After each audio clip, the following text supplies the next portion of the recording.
All right, friends, here we go again. Happy Monday.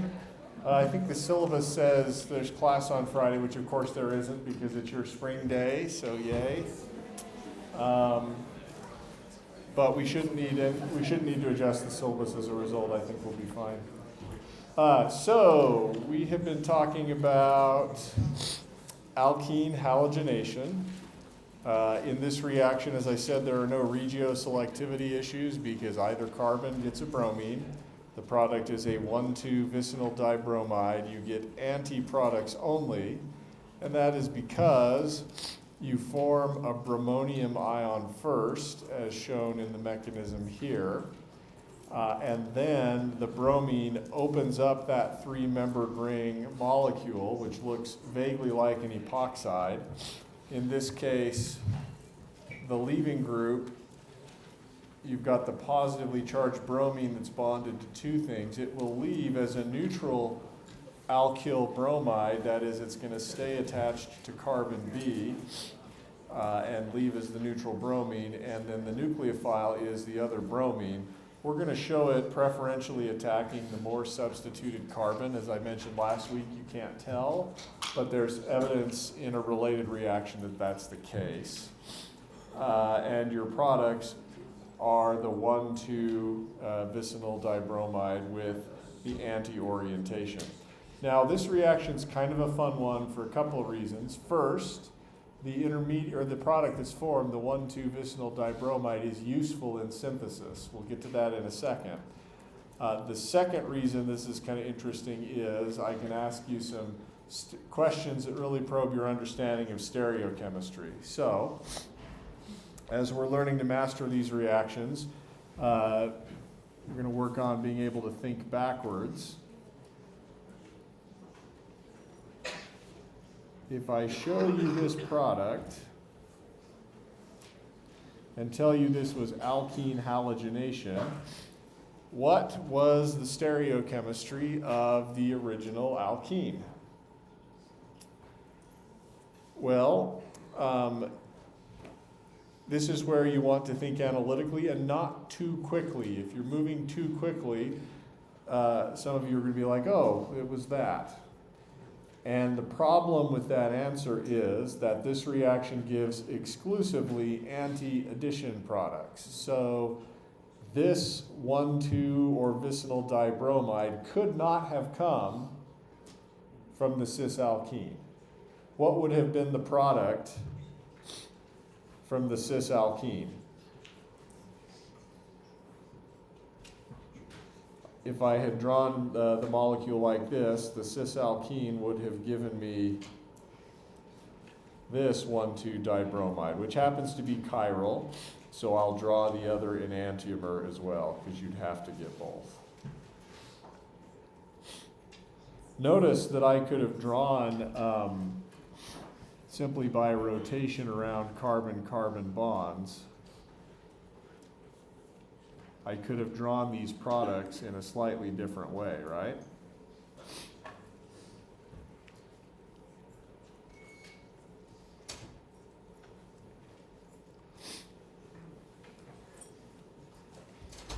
The product that I've drawn above is the same as the product below, only I've rotated around a carbon-carbon bond, okay? If that seems strange to you, you probably need to build a model. And so I encourage you to do that after class and convince yourself that this is the same as this. Remember, we're allowed to rotate around carbon-carbon single bonds. So with that in mind, maybe it would be good to do the same here.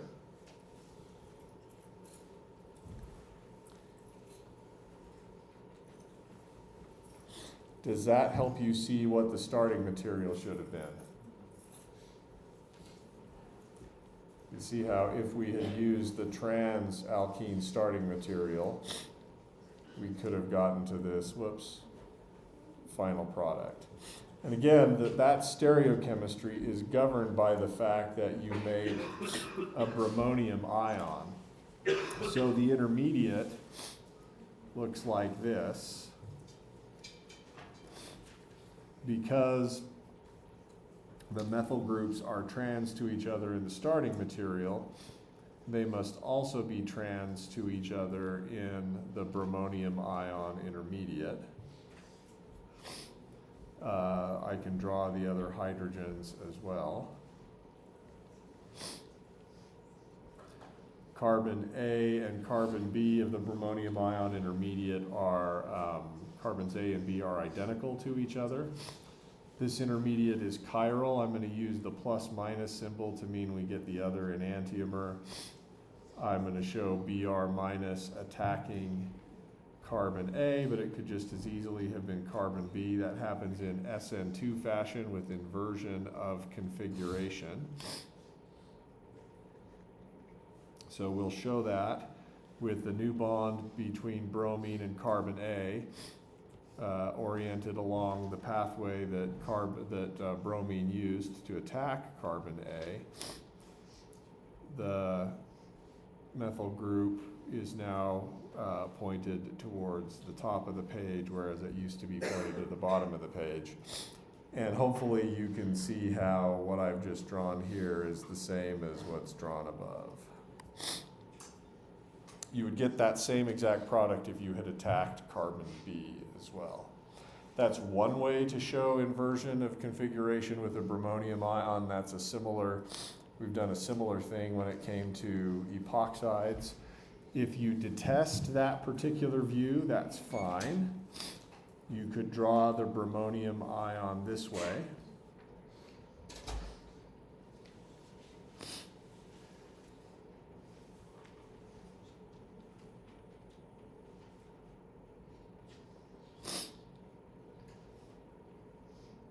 And in that case, then you can show the bromine attacking carbon A from below the plane of the page, and the alkyl bromide leaving.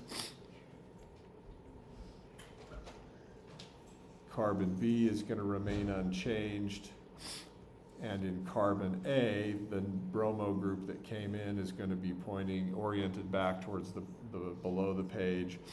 Inversion of configuration is shown as the hydrogen, which was a dash, is now a wedge.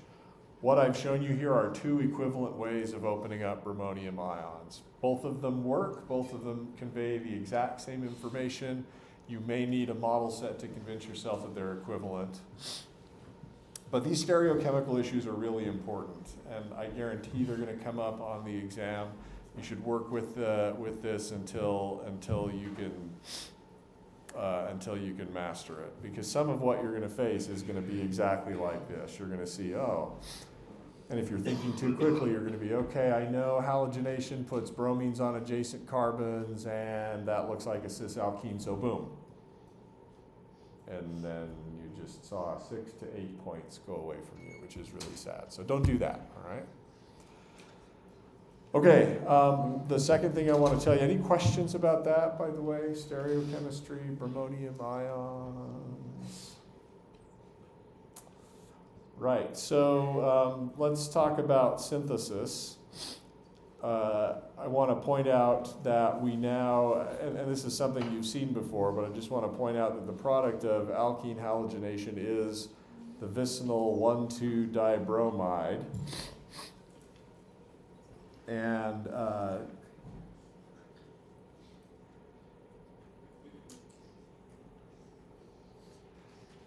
And we've used these before in chapter 7 and 8 to do elimination reactions that generate alkynes. So as an example, imagine this alkene. We use Br2 to make the vicinal dibromide.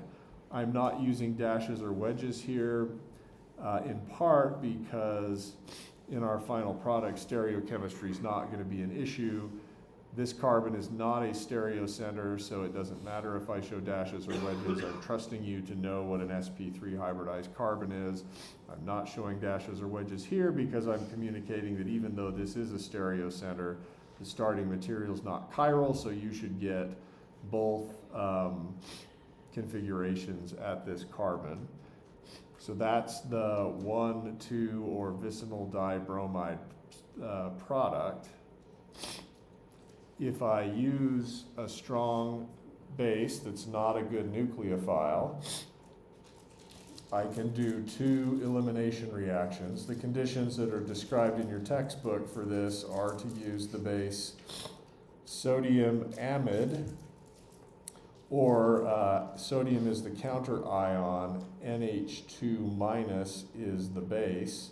This is the conjugate base of ammonia, whose pKa is around 38, so this is quite a strong base.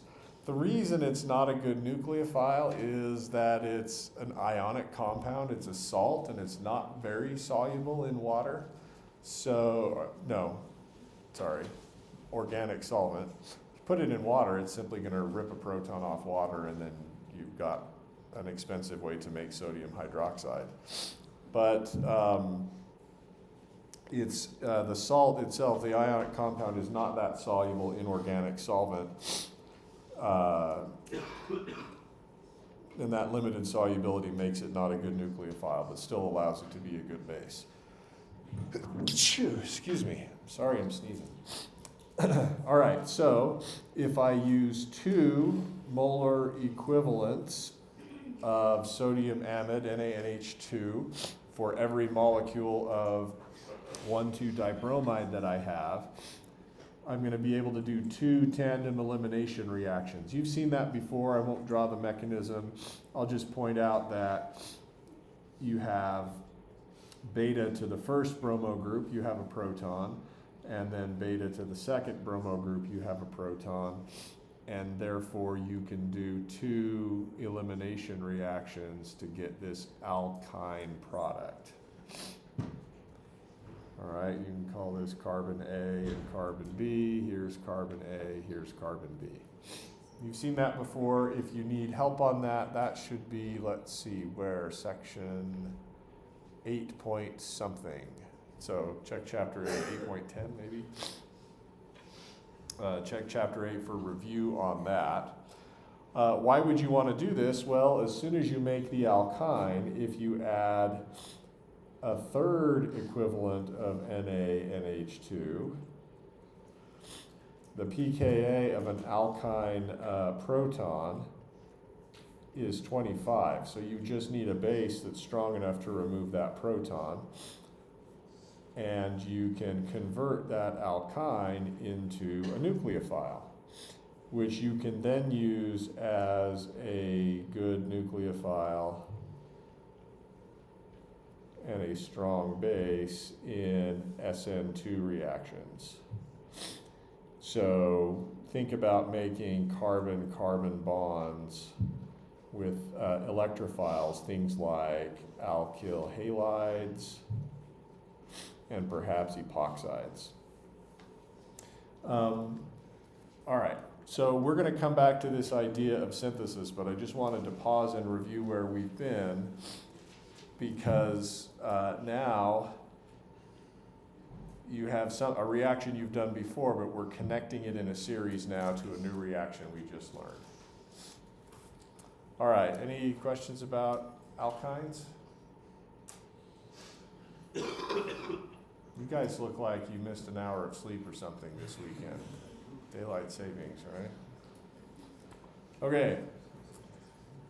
So the last reaction that we'll do before we start practicing synthesis is sort of presented as a new reaction in your text, has a different name, but it's just like alkene halogenation. I'm going to use this same starting material. It's going to illustrate nicely the regioselectivity issues and also the stereochemistry issues. This is called halohydrin formation. Halohydrin is something that has an OH and a Br on adjacent carbons. It's not worth thinking of this as a separate reaction, though, because it's basically the same. It's a variation on alkene halogenation. So here's your 6-membered ring cyclohexene starting material with the methyl on carbon A and a deuterium on carbon B. We don't totally need the deuterium here, but whatever.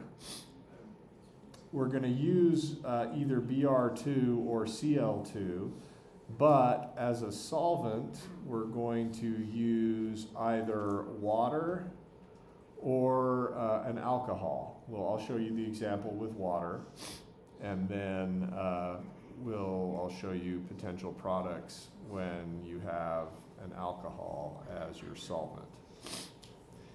And as with alkene halogenation, you form a bromonium ion intermediate that looks like this. And you would also form the other enantiomer. This bromonium ion is the one in which bromine added to the top face of the alkene. And then I'll draw for you the product, or the intermediate rather, where bromine added to the bottom face. Okay? But now in the second step, you have Br minus, which was the leaving group from the first step. We can redraw that mechanism if it would be helpful to you. Pi electrons attack sigma star, breaking the bromine-bromine bond, and at the same time, lone pairs on the bromine, a lone pair on the bromine attacks the other carbon. So you don't form a carbocationic intermediate. Then in this second step, you have two potential nucleophiles. You've got Br minus, and then you've got water. Now, if you go in the lab and do this, you're actually going to get a mixture of products. You're going to get the product where bromine acts as the nucleophile and attacks carbon A. And then you're going to see products where water acts as the nucleophile and attacks carbon A. Depending on the reaction conditions, you can control that one way versus the other. I guess I would just say if you're going to use water as solvent, you can calculate based on the density of water and its molecular weight, how concentrated pure water is. It's about 55 molar, which is a large number. In contrast, when you do a lot of reactions with organic molecules, the concentrations you use are millimolar or 0.001 molar. So water is probably 55,000 times more concentrated than Br minus, and so it could outcompete Br minus as a nucleophile. So we'll just make a note that water is more concentrated because it's the solvent here. And therefore, it's reasonable for water in the second step to act as the nucleophile and attack more substituted carbon A instead of Br minus. So let's show what happens when we do that. I'm just going to draw one arrow here to show water opening up the bromonium ion. Again, what we're doing here is very similar to epoxide opening under acidic conditions. We're going to assume that the or the alkyl bromide starts to leave from the more substituted carbon, which can better tolerate a buildup of positive charge in the transition state. So here is that alkyl bromide that left. Carbon B, the bond between bromine and carbon B doesn't change. Water came in from the backside and attacked carbon A. So water should now be a wedge on carbon A. And then the methyl group, which used to be a wedge, should now be, the methyl group, which used to be a dash, water is now a dash. The methyl group, which used to be a dash, is now a wedge because of inversion of configuration. That's the SN2 reaction. And of course, on the other side, with the other intermediate, we would have expected something like this, the enantiomer as our product.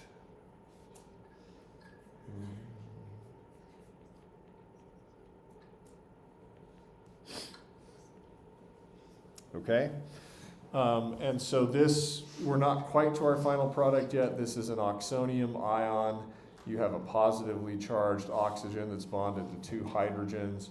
Probably what happens next is that water removes a proton.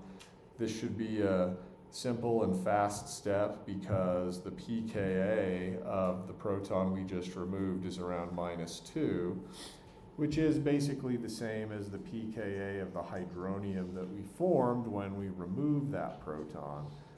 So that simple acid-base step is reasonable. And I'll just draw for you the final products. Pay attention to the fact that the OH and the Br end up on opposite sides of the original alkene. So we get exclusively anti-products.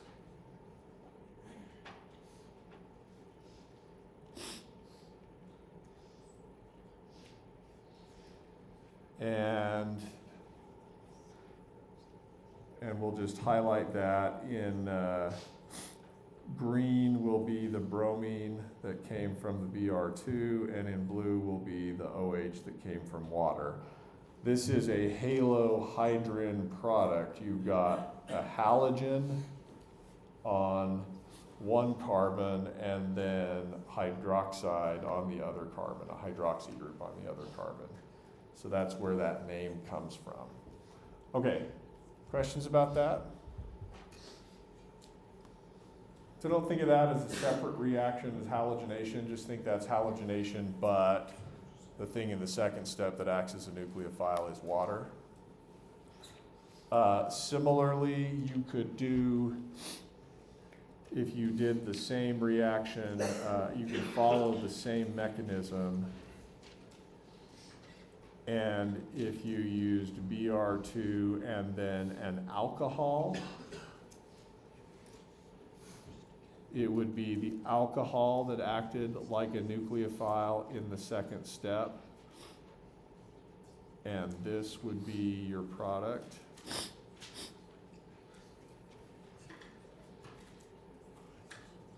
I'm going to use the plus and minus there instead of drawing the other enantiomer. All right. So that concludes the new reactions in chapter 10. I do want to show you something cool you can do with a halohydrin, and that will actually give you some useful tools for synthesis. So notice that a halohydrin is basically a 1-2, has a 1-2 relationship between bromine and an OH group.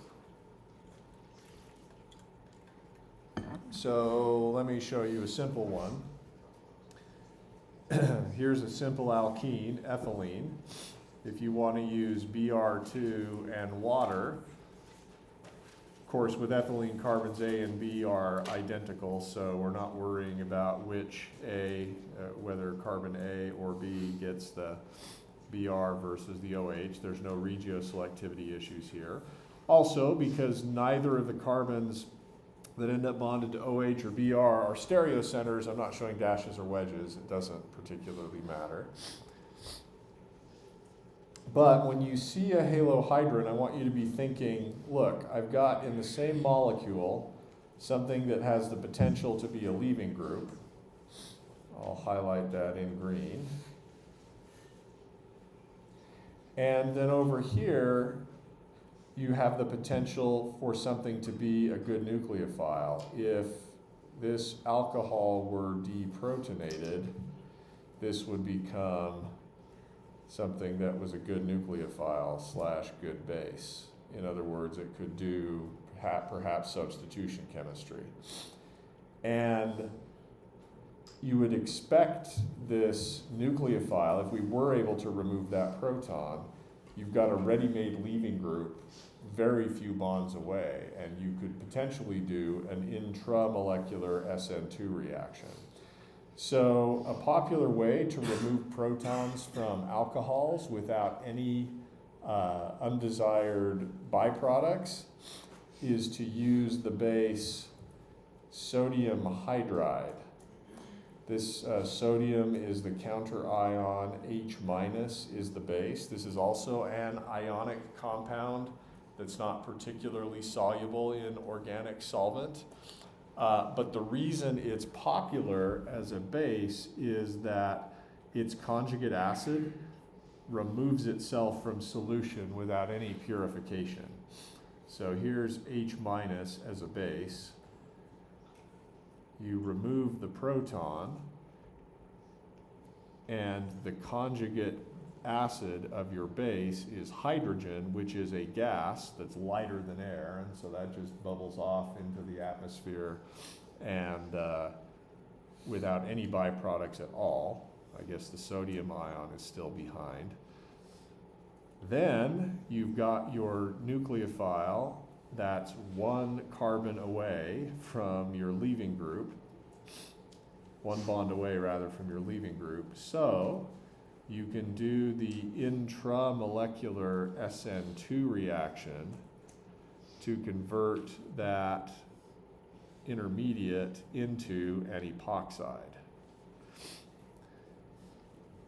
We're going to have better ways of making epoxides really soon, but that's one way you can do it now with the synthetic tools that you have. And you can now go on to use that epoxide in synthesis. All right, questions so far before we start in on synthesis? Yes, I am seriously going to make you do synthesis. Go ahead. So the H minus there steals the H off the OH. Uh-huh. The O minus attacks the Yep, two steps. The H minus steals the proton off the OH, and then the O minus attacks the carbon, attacks the sigma star. So this is a HOMO in the same molecule as the LUMO. It's an intramolecular reaction, yeah.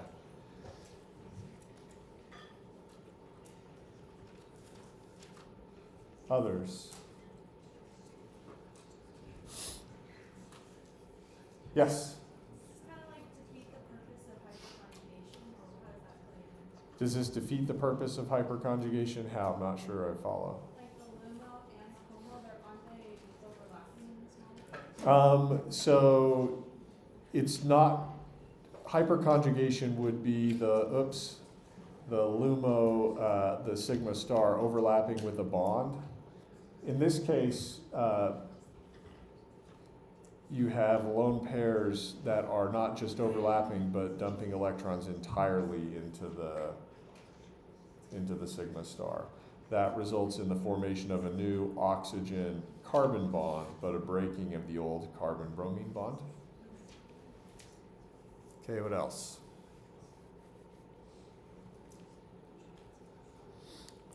All right, yesterday in primary for our wiggle song, we sang Hinges, which was funny because I told the primary class, I've had back pain all week. And I asked them, do you want to know how I got it? And there was skiing. No, it was not skiing. Did you fall up the stairs? No, I usually fall. No, did you fall down the stairs? No, I usually fall up the stairs, but it was not falling on the stairs. It was actually, one of the other primary teachers who's in his 40s knew though, because he understands. I was sleeping when I hurt my back. I rolled over anyway.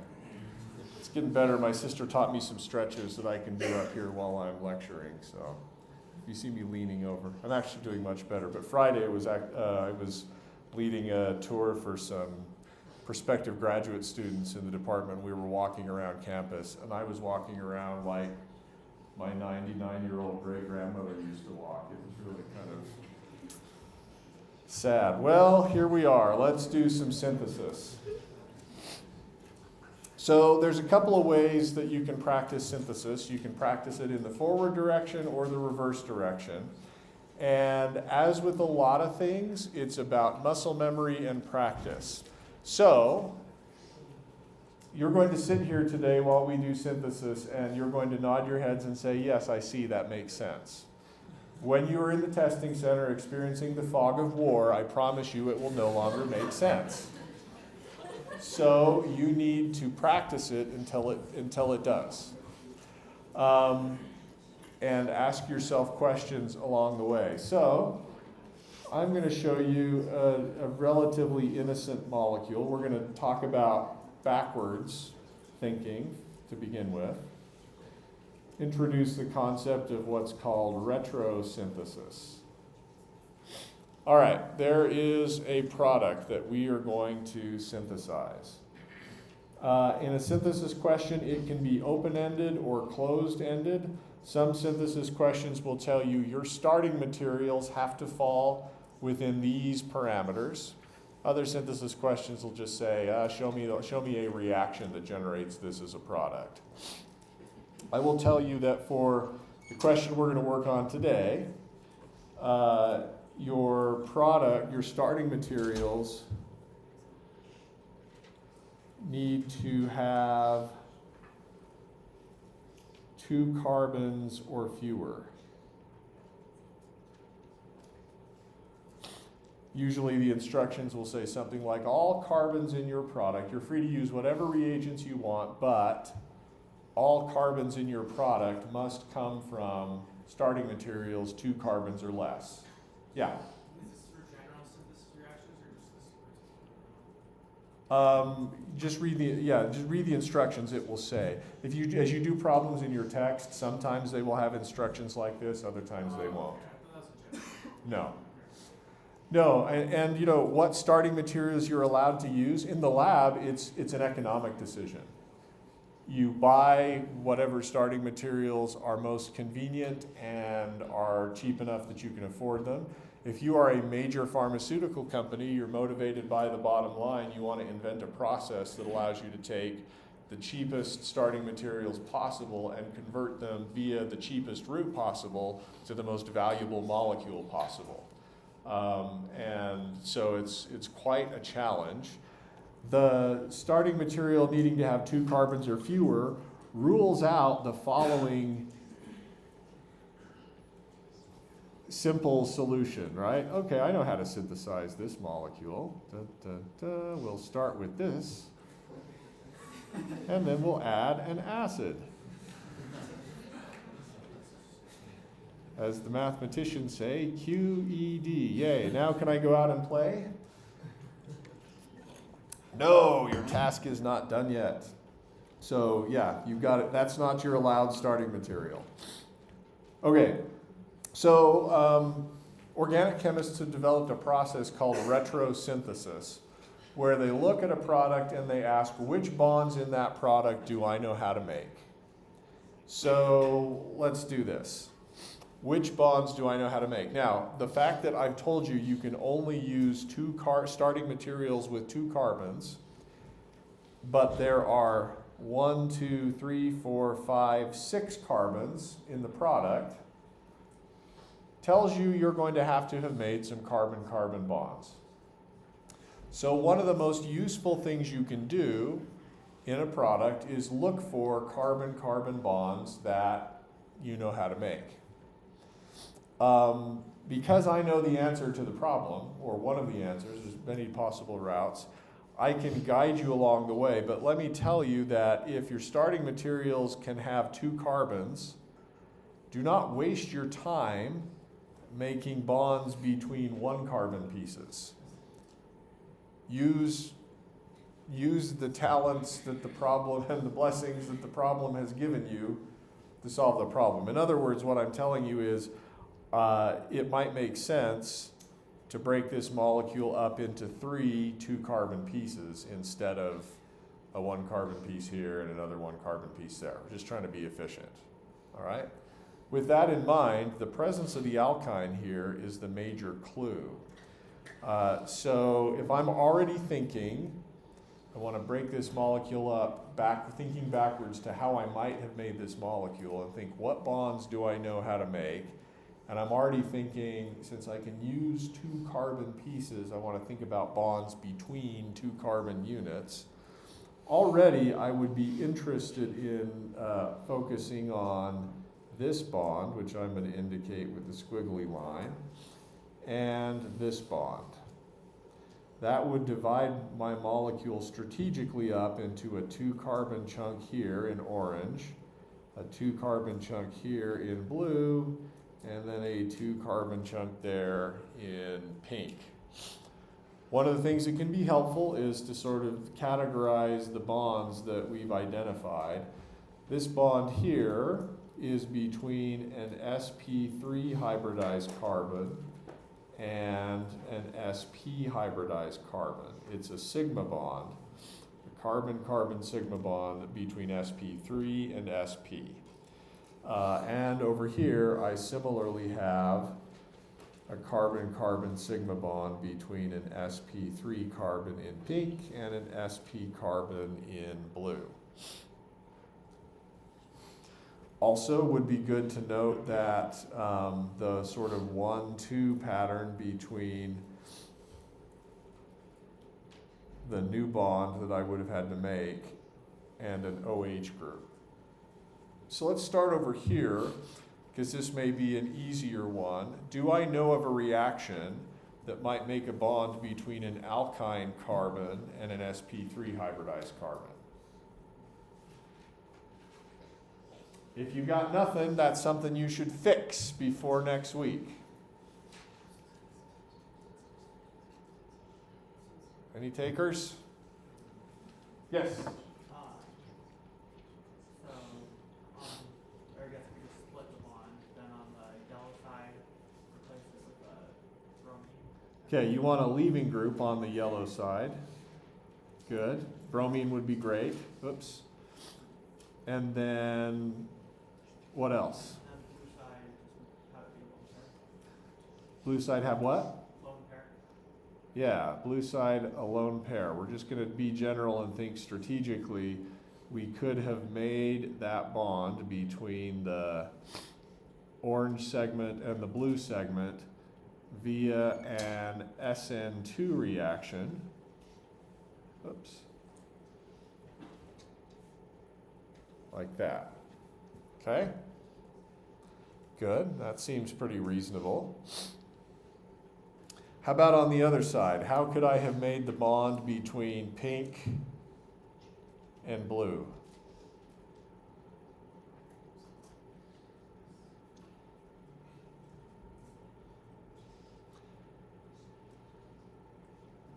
Any ideas?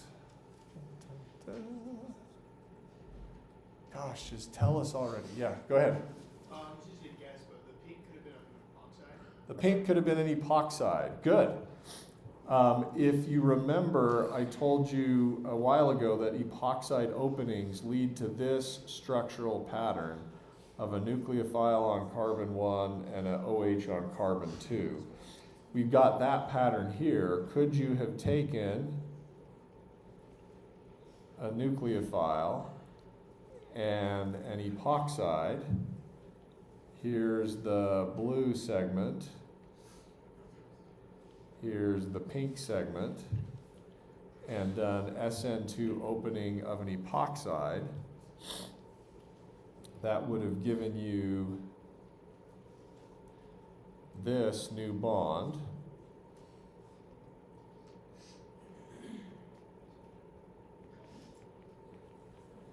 And then, whoa, don't like what I did there, sorry. Here's the new bond that we made.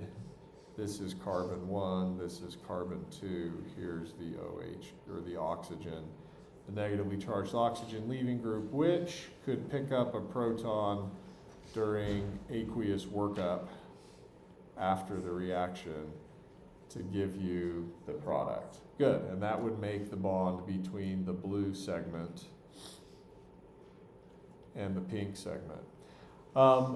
Sometimes people also ask, what about? And it's really good to play the what about game when it comes to synthesis. Often you will find potential alternatives that don't work as well. So one potential alternative here that sometimes people ask about is, why couldn't I just use a halohydrin that has the leaving group built in? And the reason that isn't going to work is because acid-base chemistry is fast. The pKa of this proton is 16. the pKa of the conjugate acid of the alkyne is 25. So actually, rather than have the alkyne lone pair attack this carbon bromine sigma star, which is what you are hoping will happen, instead you just deprotonate the alcohol. Your alkyne is no longer a nucleophile, and you now have your deprotonated halohydrin, which probably will snap closed to form the epoxide.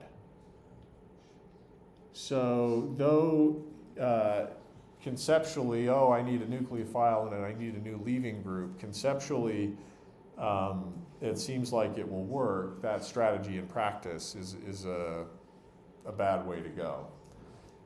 The alkyne and the proton on the alcohol are incompatible. And we're going to learn pretty soon a strategy for dealing with. Are we going to learn this semester, or is that next semester? Oh shoot, I think that's next semester. Next semester you're going to learn a strategy for pesky protons that interfere with reactions. It's called protecting group chemistry, and it's highly effective and used all the time. But for now we have no such tools, so we want to avoid this undesired outcome. Okay. Now, what I just told you may provide a clue as to which one of these reactions you want to do first versus second. If the OH proton is going to be a problem, then you might predict it's a bad idea to make this bond first and have the OH group hanging out here while you try to deprotonate the other side of the alkyne and try again, right? So now we've got some ideas, we've got some strategy. Let's say we make the bond with the pink segment last. So now this weird arrow that I've just drawn is called a retrosynthetic arrow. This is the spiritual creation of our synthesis, where we're planning it and thinking backwards. We don't necessarily have to write all the details of the synthesis at this stage. We just think backwards to the previous, what the previous starting materials would have been before this final step. And let's go ahead and say that our final step is making of the bond between the blue and the pink segments. So we need to write what the starting materials would have been.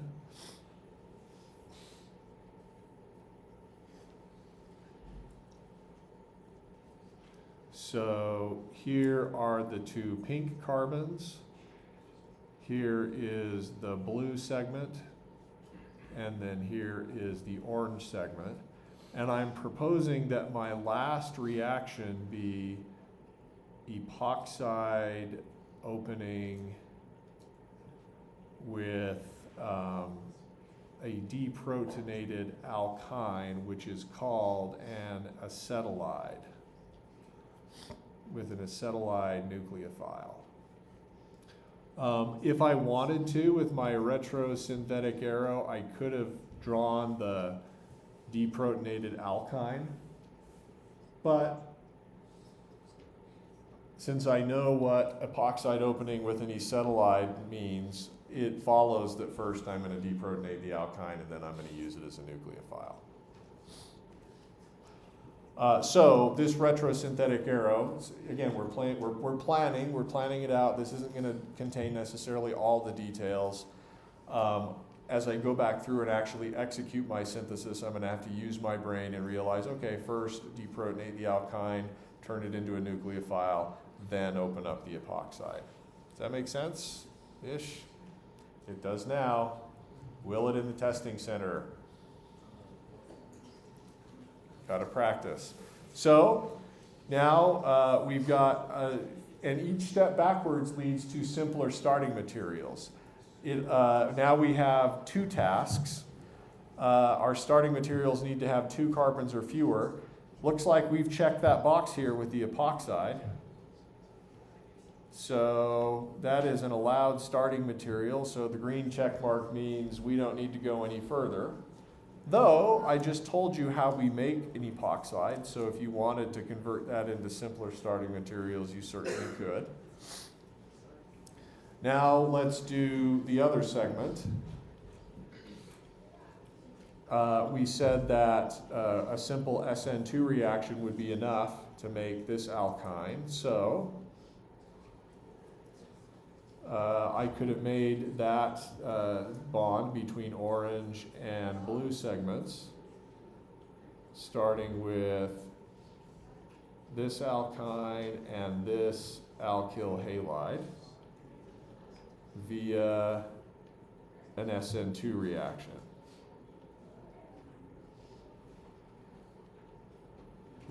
Between an acetylide nucleophile and an alkyl halide electrophile. Okay, so at this stage, I've gotten to 2 carbons or fewer. But I want to test you just a little bit more. So what if I told you that all starting materials had to be this alkyl halide? Dun, dun, dun. Suddenly you got to go back and erase those check marks because those aren't alkyl halides yet. So we can now think backwards. Where could I have gotten this alkyne from? That's a reaction we did today, right? Earlier today. We'll just scroll out, oops, and scroll up. Where was it? No? Yes, there it is. We can make alkynes from 1,2-dibromides, right? So I'm going to draw a retrosynthetic arrow and say I could have gotten the 2-carbon segment of my alkyne from tandem E2 reactions on 1,2-dibromide, on a 1,2-dibromide. Where do I get 1,2-dibromides from? That's a chapter 10 reaction, halogenation of an alkene. Where do I get alkenes from? If my starting material has to be just this alkyl bromide, could I get that alkene from that alkyl bromide? What does that look like? An E2 elimination reaction. Okay. Similarly, the epoxide, I told you earlier today, since we're running out of time, I will show you, you can get the epoxide from the halohydrin via that intramolecular SN2 reaction. You can get the halohydrin from an alkene through halohydrin formation. And then all of a sudden we're connected to something we've already done below, right? You can get that alkene from the alkyl halide through an E2 reaction. All right, we've planned it all out. Your task before next time is to plan it in the forward direction. All the reagents from start to finish. Okay? Go and do, and we will talk to you next time.